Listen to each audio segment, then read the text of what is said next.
আশুলিয়ায় শ্রমিক নেতা সুলতানের উস্কানিতে পোশাক কারখানা ভাঙচুর, গ্রেফতার ১, আহত ৫। এমআর অ্যাম্বুলেন্স রয়েছে আপনার পাশে।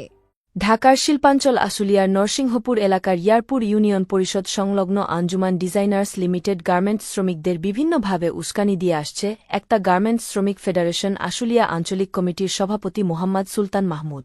সর্বশেষ গত বৃহস্পতিবার ৫ই জুন শ্রমিক নেতা সুলতানের উস্কানিতে আঞ্জুমান ডিজাইনার্স লিমিটেডের পোশাক শ্রমিকদের দিয়ে কোম্পানির ভিতরে ব্যাপক ভাঙচুর ও হামলা চালিয়ে ৫ কর্মকর্তাকে আহত করা হয়।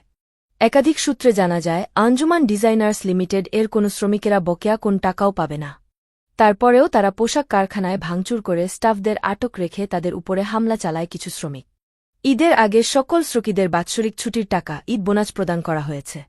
তারপরেও শ্রমিকরা কোম্পানিতে ভাঙচুর ও হামলা চালিয়েছে।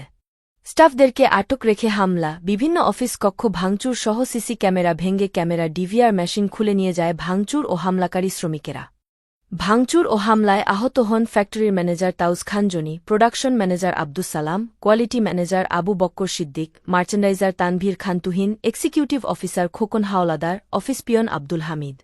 আহত ব্যক্তিরা বলেন, আমরা এগিয়ে এসে শ্রমিকদের শান্ত হয়ে উৎপাদন কাজে যোগ দেওয়ার জন্য অনুরোধ করিলে কিছু শ্রমিকগণ ক্ষিপ্ত হয়ে লোহার পাইপ, রড, কাঠের লাঠি সোটা নিয়ে শ্রমিকদের সামনে আমাদেরকে এলোপাথারিভাবে মারধর ও হামলা চালায় এবং আহত অবস্থায় আমাদেরকে কয়েকজন শ্রমিকরা আশুলিয়া নারী ও শিশু হাসপাতালে নিয়ে যায়।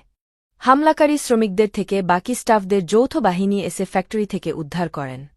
এ সময় নাম প্রকাশে অনিচ্ছুক কারখানার একাধিক শ্রমিকেরা বলেন, গত ৫ তারিখে আমাদের আঞ্জুমান ডিজাইনার্সে যে সমস্যাটা হয়েছে, আন্দোলন হয়েছিল, তো ফুল বেতনের দাবিতে তারা আন্দোলন করছিল, কিন্তু তাদের দাবি ছিল যে তারা ফুল স্যালারি নিবে। তো এটার কারণে তাদের যে ফেডারেশনের নেতা আছে সুলতান, তো ওনার নেতৃত্বে তারা এই আন্দোলনটা করে এবং আঞ্জুমান ডিজাইনার্সের অনেক ক্ষতি করে, অনেক কিছু ভাঙচুর করে তারা, আর তারা এই সমস্যাটা করে।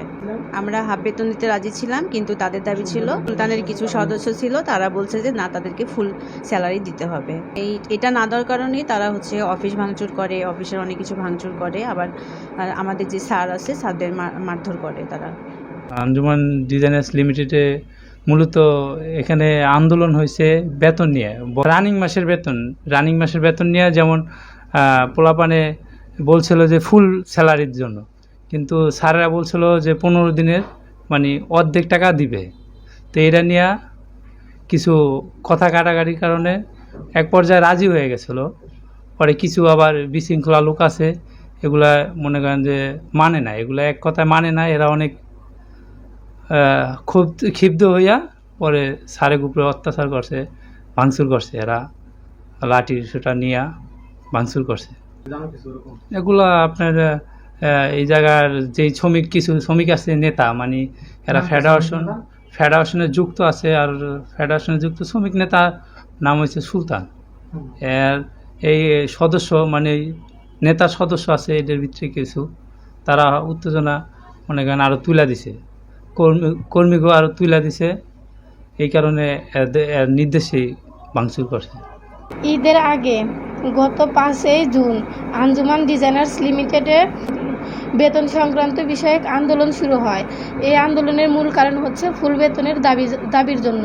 আমাদের মালিক পক্ষ হাফ বেতন দিতে চেয়েছে, কিন্তু কিছু সংখ্যক শ্রমিক পক্ষ সেটা মেনে নিয়েছে। বাকি কিছু সংখ্যক শ্রমিক পক্ষ ফেডারেশনের সুলতানের সহযোগিতায় সেটা না মেনে অফিসে আন্দোলন এবং ভাঙচুর শুরু করেছে এবং আমাদের ম্যানেজার স্যার এবং আরও কিছু স্যারদের মারধর করছে। যারা মারধর করেছে এরা সুলতানের ফেডারেশনের সদস্য।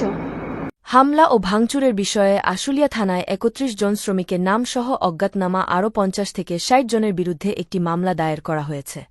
উক্ত মামলায় প্রধান আসামি লিখন মোল্লাকে গত সোমবার ১৬ জুন রাতে গ্রেফতার করে আশুলিয়া থানা পুলিশ।